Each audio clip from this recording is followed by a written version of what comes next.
I told my mom what I saw my brother doing with his girlfriend. My brother Ryan is 32 and his girlfriend Amy is only 21. They live about 15 minutes away, but came to stay at our house last weekend for my dad's birthday party. Ryan and I aren't close at all. Like we barely talk even when he visits. But Amy seemed really sweet. And she actually goes to the same college as me. So I thought maybe we could be friends. The age gap between them is pretty weird, considering she's basically my age. But whatever. He's my brother and if he's happy, then fine. Saturday night around 10:30, Ryan said they were going out for drinks. My parents were already asleep. Amy didn't look super excited about going out that late, but she grabbed her purse and followed him anyway. I didn't think much of it, and went back to doing my homework in the kitchen. And they came home around 1:30 in the morning.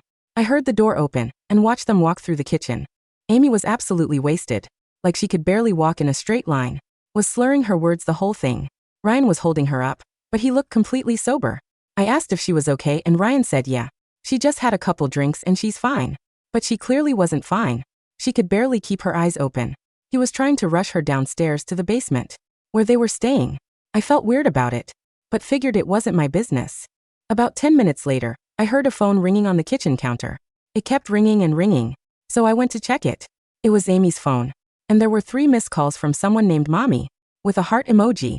That seemed really strange to me, because why would her mom be calling her 3 times? At almost 2 o'clock in the morning, unless something was seriously wrong? Phone started ringing again, and I decided I should probably bring it down to her. I knocked on the basement door, and didn't really wait before going down, because I figured she'd want her phone if her mom was calling. As I was walking down the stairs, I heard these grunting sounds that suddenly stopped, then some fast rustling and movement. That's when it hit me what was probably happening, and I felt sick. I stopped and said really loud, "Amy, your mom is calling." My voice cracked. I stood on the 3rd step from the bottom, freezing in place. The basement lights were dimmed, casting long, warped shadows against the wood paneling. Ryan spun around. He was standing by the pull-out sofa. He wasn't fully dressed, his shirt was unbuttoned, hanging off one shoulder. But it was Amy who stopped my heart. She was face down on the mattress, one arm dangling off the side, completely limp. Her jeans were unbuttoned. The silence that followed was heavy, wet, and suffocating. "Get out," Ryan said. His voice wasn't loud. It was low, vibrationless. A command, not a request. "Her phone," I stammered, holding the device out like a shield. "Her mom called 3 times. It's 2 a.m., Ryan. She needs to. Give it to me." He crossed the room in 2 long strides, snatching the phone from my hand. His eyes were hard, the pupils blown wide. He didn't look like my brother. He looked like a stranger wearing my brother's face. "She's sick. She threw up. I'm taking care of her. Now get upstairs." "Why isn't she moving?" I asked, my voice trembling. She looked. "Ryan, she couldn't even walk. She's passed out drunk, name. Go to bed." He stepped into my personal space, physically forcing me to back up the stairs. He slammed the door in my face and locked the deadbolt from the inside. I stood in the kitchen, shaking. My heart was hammering against my ribs. I looked at the basement door, then at the digital clock on the microwave, 2:14 a.m. I didn't go to sleep. I sat at the kitchen table, staring at the grain of the wood, listening. I heard muffled movement downstairs, the water running in the basement bathroom, and then silence. The next morning, the sun was offensively bright. My mother was making pancakes, humming along to the radio. My dad was reading the paper. It was the picture of suburban normalcy, which made me feel sick to my stomach. I waited until Dad went outside to check the grill for lunch. "Mom," I said, putting my coffee down. "We need to talk about Ryan." She flipped a pancake. "Oh, don't start. I know you two don't get along, but let's just have a nice birthday weekend for your dad." "It's not about us getting along. Mom, last night, something was wrong. Amy was wasted. Like dangerously wasted. And Ryan was aggressive." Mom stopped flipping. She turned to me, her expression tightening. "Aggressive how?" I went downstairs because her mom was calling her phone repeatedly at 2 a.m. When I got down there, Amy was passed out cold. Ryan's shirt was undone. He forced me out and locked the door. I took a breath. Mom, she couldn't say no. She couldn't even lift her head. Mom let out a sharp sigh and wiped her hands on her apron. "Honey, you're young. You don't understand adult relationships. They went out drinking. They're a couple. Sometimes people have too much to drink and they get messy. Ryan is a good man. He was probably just embarrassed that you walked in on them. He looked sober, Mom. She was the only one messed up." "Stop it," she snapped, her voice dropping to a harsh whisper. "Do not accuse your brother of something like that. Do you have any idea what that could do to his career? To this family? Amy is fine. She's just a lightweight." At that moment, the basement door opened. Ryan walked in, looking fresh and showered. Behind him was Amy. She looked like a ghost. Her skin was gray, her eyes bloodshot and rimmed with dark circles. She was wearing a turtleneck, despite it being 70 degrees out. "Morning," Ryan said cheerfully, grabbing a piece of bacon. Amy didn't speak. She sat at the table, staring at the tablecloth. "Amy," I asked softly, "are you okay? Your mom called last night." Amy's head snapped up. Panic flared in her eyes, raw, unadulterated fear. She looked at Ryan. "Oh yeah," Ryan said smoothly, pouring himself juice. "I called her mom back. Just a misunderstanding. Everything's good." Amy looked down at her lap. "Yeah," she whispered, her voice raspy. "I've fine."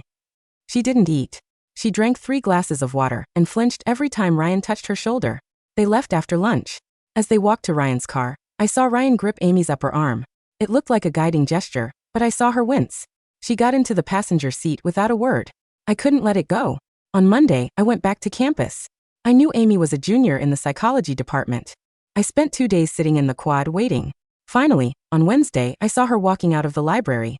She was wearing oversized sunglasses and a hoodie. She was walking fast. "Amy." I jogged to catch up to her. She flinched so hard she dropped her books.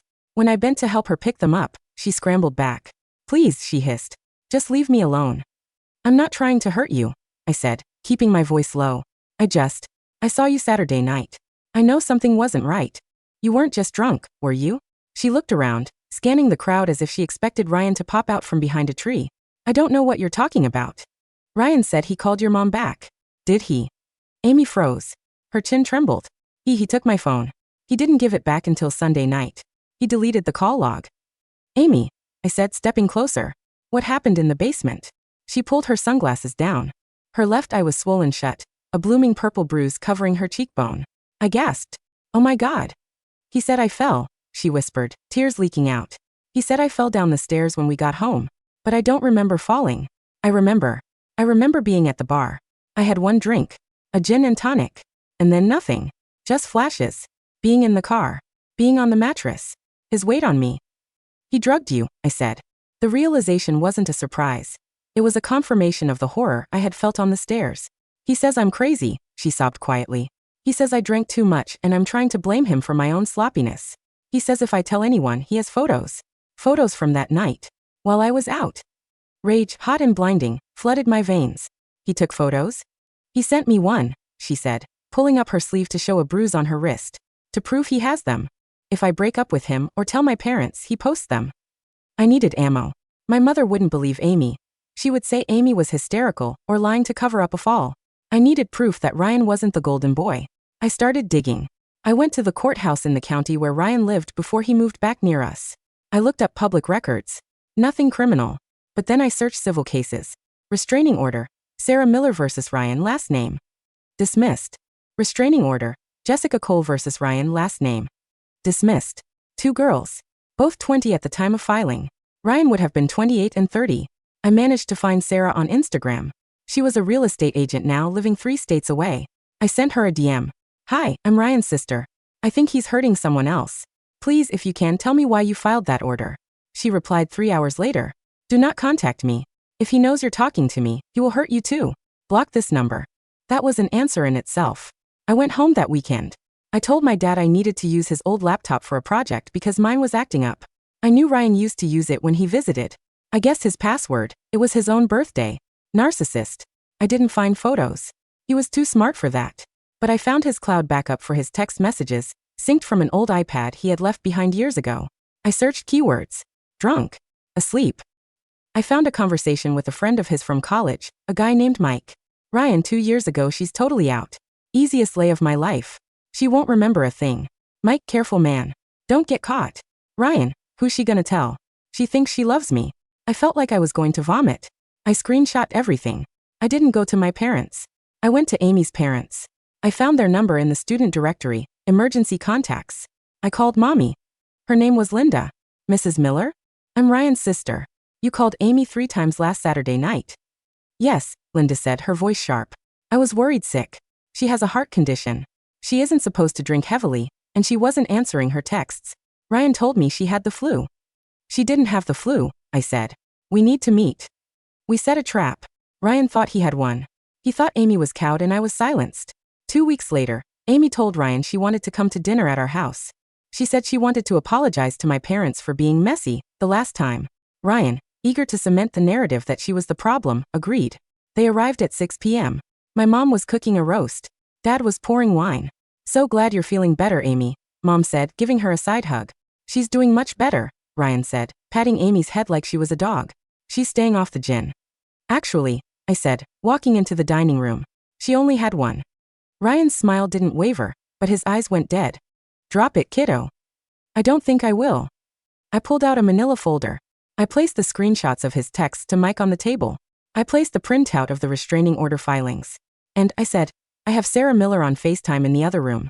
She decided she wasn't afraid of you anymore. My mother laughed, a nervous, high-pitched sound.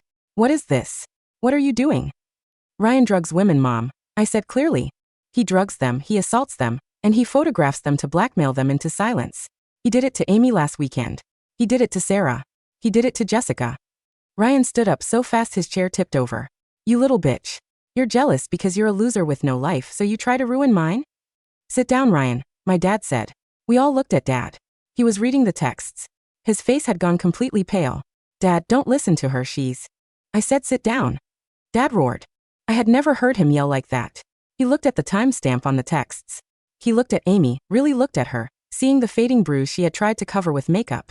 Amy, Dad said, his voice shaking. Did he hurt you? Amy looked at Ryan. Ryan glared at her, a silent promise of destruction. But then the doorbell rang. That's Amy's parents, I said. And the police. Ryan's face crumbled. The mask fell off. He didn't look scary anymore. He looked pathetic. He looked like a cornered rat. You can't prove anything, Ryan spat. It's her word against mine. We did a hair follicle test on Amy on Tuesday. I lied. We hadn't, but he didn't know that. It shows the Rohypnol, Ryan. Ryan lunged across the table, not at me, but at Amy. My father tackled him. My 60-year-old father, who had a bad back, hit his son with the force of a freight train. They crashed into the china cabinet. Glass shattered everywhere. I pulled Amy back as the front door burst open. Amy's dad was there, followed by 2 uniformed officers I had called, reporting a domestic disturbance in progress. The police found the photos on Ryan's phone. He hadn't deleted them. He was too arrogant. He kept them in a hidden folder labeled trophies. That was enough for a search warrant of his apartment. They found the pills. They found videos going back 5 years. My mother broke. She didn't speak for weeks. She sat in the living room, staring at baby photos of Ryan, trying to reconcile the boy she raised with the monster the police took away in